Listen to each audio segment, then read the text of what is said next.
Buenos Dias Gunners Collective. Back at it, you already know. Like a motherfucking smack addict. Right? And as you can tell by that thumbnail right now, ooh, my first time in the oil. Administrative segregation, doing tiempo in the hole, right? In a menudo style in a direct fashion, I'm just going to give it to you raw and uncut, direct, man. Doing time in the hole is a whole different animal. It's a different level, vatos. Let me tell you something, Sasuke.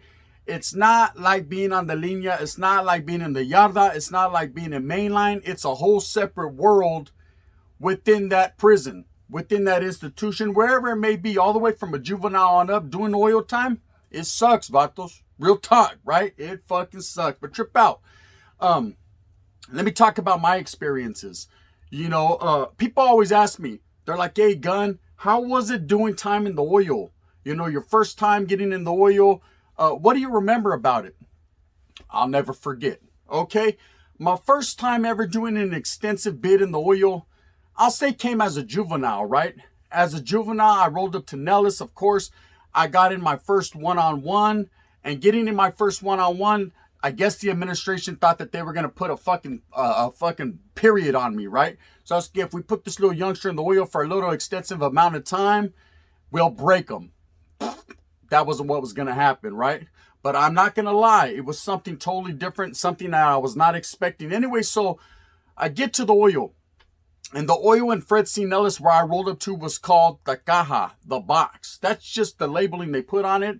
And it was a box. You walk into the cell, man, and there was nothing but a concrete slab for a bed, one dirty old beat up mattress, and a window. And I won't even say it a window, right? I can't call it a window, I thought, because Sasuke was just like a mesh screen where rain, snow, sleet, whatever could come in. Of course, there was no snow. This is Southern California, Whittier. But it was cold, December, January, it gets cold just like anywhere else. So I remember getting into that oil and looking at all the markings on the walls. That was the first thing that caught my attention. These walls were old, they were peeling. You got to understand, this place has been around since the 1800s. It was an old ran down ass, ramshackle ass place. But not only that, there was a lot of taggings and markings on the walls. It seemed like everybody that had ever went there put their signature on the spot. I seen fucking all kinds of barrios and monikers, placazos, nicknames.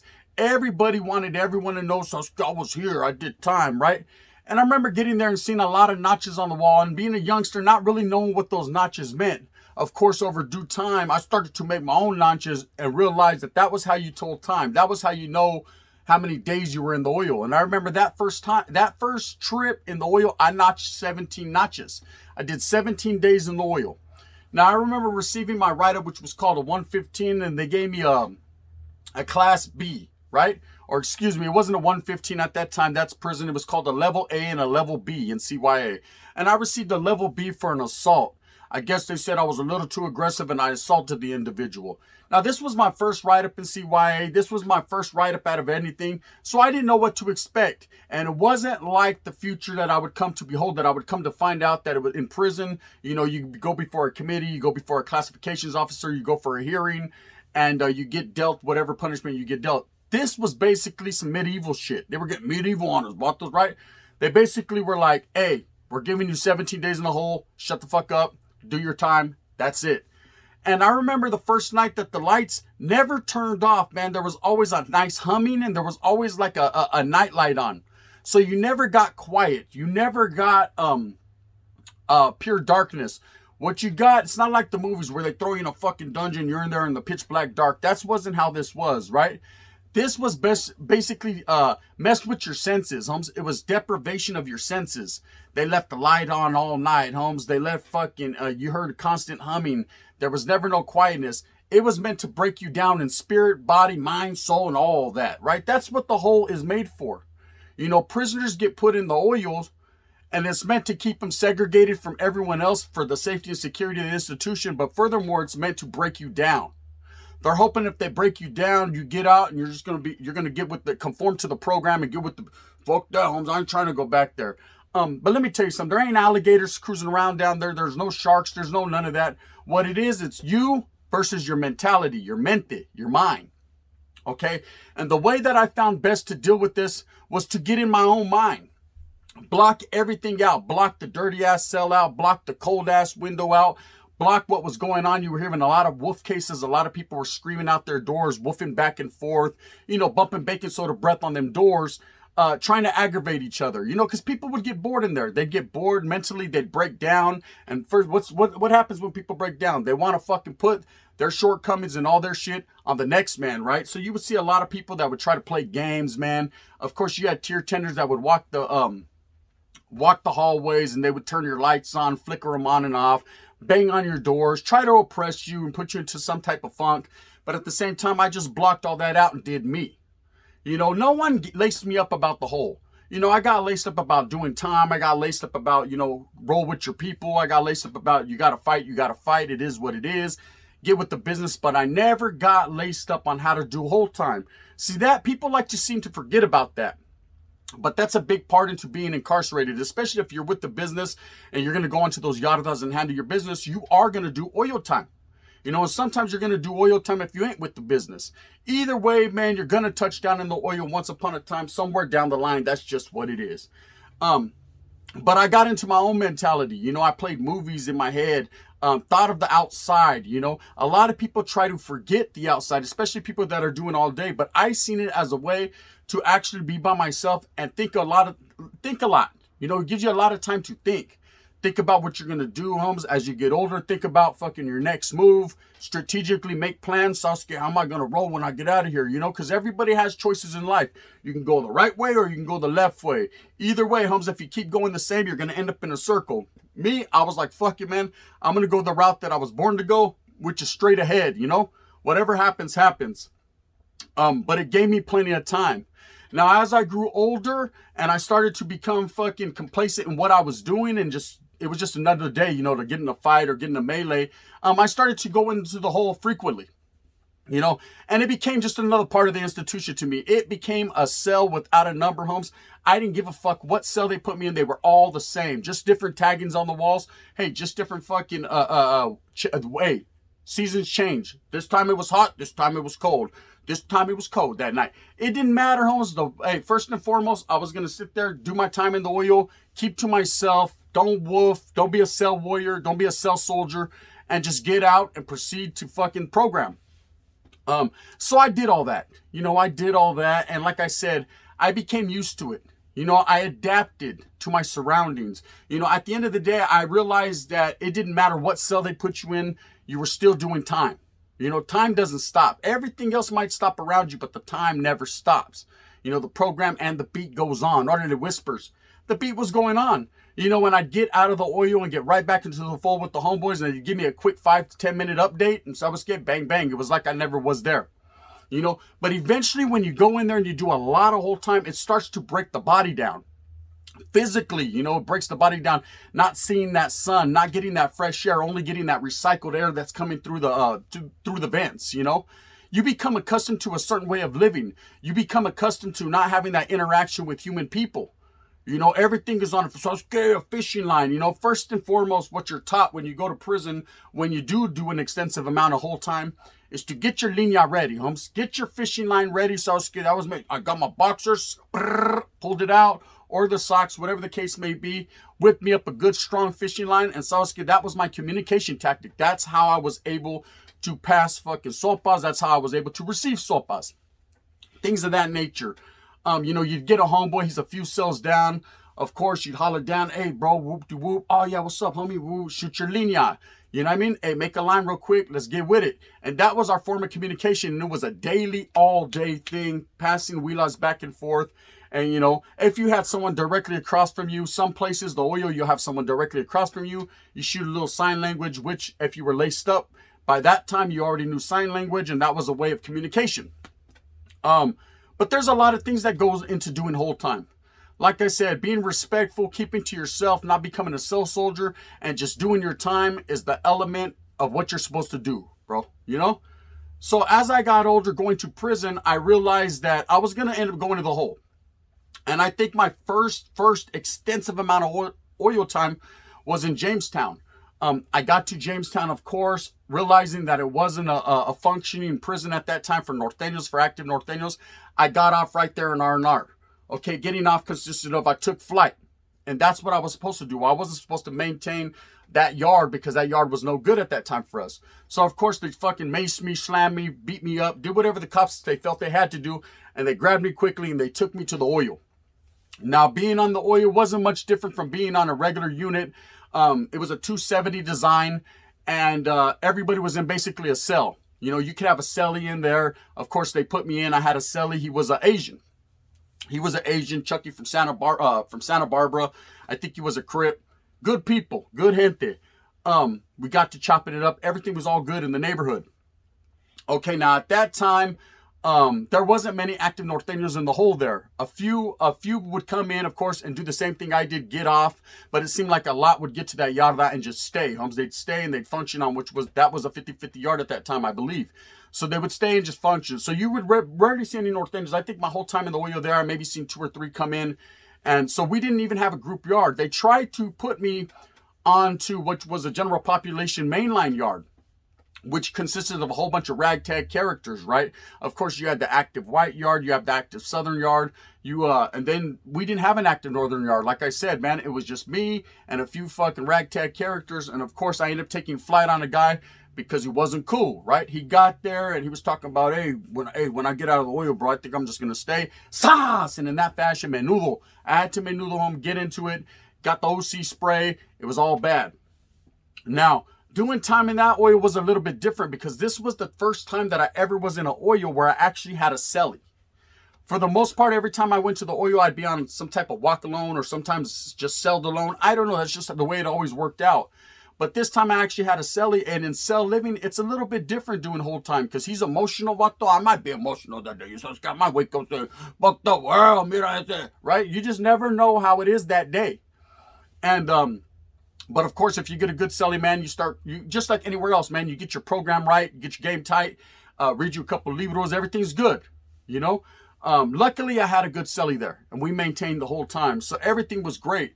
But you got to understand, with your cellie, man, comes a way of programming, a way of living, you know. My cellie liked to talk on the tier, which I was not accustomed to. I never liked bumping baking soda breath on the tier. That was not my thing, man. I like to stay off of the tier politics and whatever they had going on, unless it was a righteous homeboy that I had to get a hold of or communicate with, then that was something different. But as far as sitting there and conversating, that wasn't my thing. I didn't want to be in that mix because that only breeds problems, especially in the whole environment where you got a lot of J-cats that are going through the motions, homes, and they're just looking for any old reason to act stupid, right? Of course, then you can find yourself in a frivolous conversation, and what happens next? Bang, bang, boom, boom. You're in a bad situation. But my cellie liked to talk. You know, he liked to talk to other people. And he actually got me in a wreck. So trip out. There was this fucking vato that got there. He was another cripa. He was a white boy crip. And he got there. And you could tell right when he walked in, bro. He was already functioning right there in Jamestown. So he came right off the yard. So I'm not trying to chill with him, bro. Because he's over there functioning with 50-50. So it wasn't good at that time. Okay? And of course, I was highly active. I was about my program. I was just trying to stick to myself and get the fuck on down the road to an active penitentiary with some good homeboys. But my cellie starts to conversate with them. Well, I guess this vato had came to the oil for some type of, fucking, he was romancing the stone. Vatora Jewel of the Nile. He was over there fucking with the Jotito, right? The white tripa was. So when he comes in the oil, there's some other vato name. I forget what he named. He was a vato. Anyways, they were upstairs and they were having their little fucking relationship fights. Okay? And of course, I would hear this on the tier homes, but I'm doing my oil time. I'm just trying to pay attention to my own shit and what I got going on. Well, anyways, I would hear them on the late night arguing, and you could hear people telling them, shut the fuck up. They were already tired of hearing this frivolous Jotito talk on the tier. And so my cellie is trying to talk to one of his Asian homeboys that just came in. So my cellie's like, hey, Spence up there. Hey, can I get at this dude? And that fool's like, fuck you, right? He ain't trying to hear all that because he's in the middle of arguing with his old man or whatever the case may be. And so him and my cellie start getting into it. Of course, I'm reading the libro. I'm chilling on the bottom bunk doing my thug thizzle, not worried about nothing. And all of a sudden, I hear this vato shout out, hey, fuck you and your cellie. Oh, yes, there will be sangre, right? So now I'm feeling some type of way. So, of course, I jump off my bunk. I'm getting my pace on. I'm telling my cellie, see, this is what happens, bro. And he was like, hey, my bad, bro. I was just trying to. And I said, no, it's all good, bro. It's all good. And so I get at the door and I'm like, hey, homie, cell, boop-de-boop, right? 2 whatever. He was like, who's that? I said, this is so woo woo woo. He said, yeah, why, what's up? I said, hey, bro. Hey, you're talking to my celly, bro. I'm not involved in your little conversation. We can go ahead and save that for yard time and whatever, right? He was like, oh, I'll beat your ass when I see you on the yard. Okay, there we go. You know what I mean? There we go. Typical cell soldier. So I'm saying, okay, well, let the bell be the reason. That's fine and dandy. I'm going to go back to reading my book. Orale pues. So I'm kicking on back, but I'm seething. I'm in my mind. I'm thinking, fuck. I knew this was going to happen. It's all bad. Now I'm going to fucking get another write-up. Now I'm going to have to stay here longer. And I was just about to fucking bounce, up out of here. I had an ICC, a committee meeting. And I was about to get the fuck up on down the road, right? But it's okay. I get to handle my business. Ain't nothing to it but to do it. And of course, I go to the next yard, which was the group yard at this time. But it was solid, Holmes. This is before they brought the frivolous characters and before I got off on this cat. So I'm chilling on the yard doing my thing. And of course, Vato doesn't come to the yard. Okay? And what they used to do at that time, man, is they used to split us up. I don't know why they did this. Whereas my celly went to the yard with one group and I went to the yard with one group. I don't know why they would do that at this time, right? But this is what they were doing. So my celly's back in the cell chilling, and I could see him through the window, right? He could see my cell, see out to the yarda. And I'm kicking back with a few homies, just chopping it up. And he's banging on the window. And he's letting me know that this Vato's coming out to the yard. This is the whole next yard after that one that he didn't come out to. So I already know what's up. So I'm looking at him like he's sign languaging me like fool's coming out. I'm like, don't trip. I got this, right? There was one other Norteño with me, Holmes. He was from Frisco. They called him Ducky from Frisco. He was a youngster. He was from 22nd and Bryant. So I'm like, all right, bro. He's like, hey, you want to get with this dude's issue? And I said, don't trip, bro. I got this. I got this covered. I got this, right? And when you come out of the building, there's like a sally port. It's a cage, Holmes. And that's where they'll unhandcuff you in the cage and they'll open the door. Then you come out. There's a tower on your right-hand side with like a brick handball court. It's all fucked up. And a tower up there. That's the makeup of the yard. So I already knew this Vato's going to come out. I'm going to get off right when he comes out. So, of course, I don't know if he forgot, if he thought it was all if he thought it was all play, if he thought it was for fakes, right? But he wasn't paying attention. So as soon as he came out to that yard, I looked up at the tower was looking that way. And I immediately got off. I rushed him, right? I didn't have a piece at this time or nothing. I was just going to get off hands on. And I started to get with this business. And of course, he's backpedaling. He was a little skinny white dude. Wasn't really a crip, Holmes. That's just what he said he was. He was fucking doing the offense, defense. You know what I mean? Doing the crazy story, right? He was trying to fucking back up. And I'm getting with this business, right? And of course, the fucking guy gives a warning shot. Boom. And a warning shot, Holmes, with the rubber bullet. And of course, I'm on this guy. Of course, now staff are running everywhere. This placa's running everywhere. But they're not actually coming out into the yard. There's another yard that goes to the left-hand side. So they're running in between the yards and they're spraying with the OC spray. Well, this fucking placa shoots me like 6 or 7 times with the rubber bullet. Actually 8 times is what he hit me with. And I'm feeling him hit me, but my adrenaline's pumping, so it's not really stopping me. Of course, they gas me a good one. Me and the Vato, and of course, I go down. I go back into the cell. My cell is, I'm burning. We're fucking burning for the next hour and a half. It's a bad situation. I told him, good, but also it was you that started this shit, right? Of course, I get a write-up. I think I've told the story before where the placa that actually shot me came to my cell and apologized for the fact that he shot me directly. He was supposed to shoot on the ground and it was supposed to ricochet up. They dropped my write-up down. He never wrote me up for a unilateral assault. I thought I was going to catch a new case for a GBI, but he actually lowered it down to a mutual combat. I got lucky on that one and I skated up out of there. But doing the whole time, it's different for everybody. Those were my experiences. And of course, I have a lot more experiences in the oil in K-Wing and Tracy. Of course, in Corcoran. I did a lot of oil time in Susanville. Just different various places. And it's all pretty much the same, man. It's all about just going in there and functioning and doing your thing. Of course, when I was in K-Wing, I was around a lot of active Norteños, man. So the makeup was a little bit different. And I don't want to give you the details into how active Norteños do it in the oil. That's their business. I'll leave it at that. I'm just saying, me personally, man, whole time was really not that much of a big deal because I was used to it from a youngster.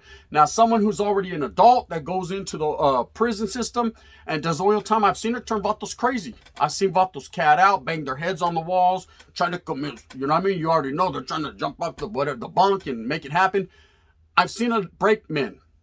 Right? And I'm not saying that I was stronger than any of those men. I'm just saying at the same time, I think I was a little bit more conditioned.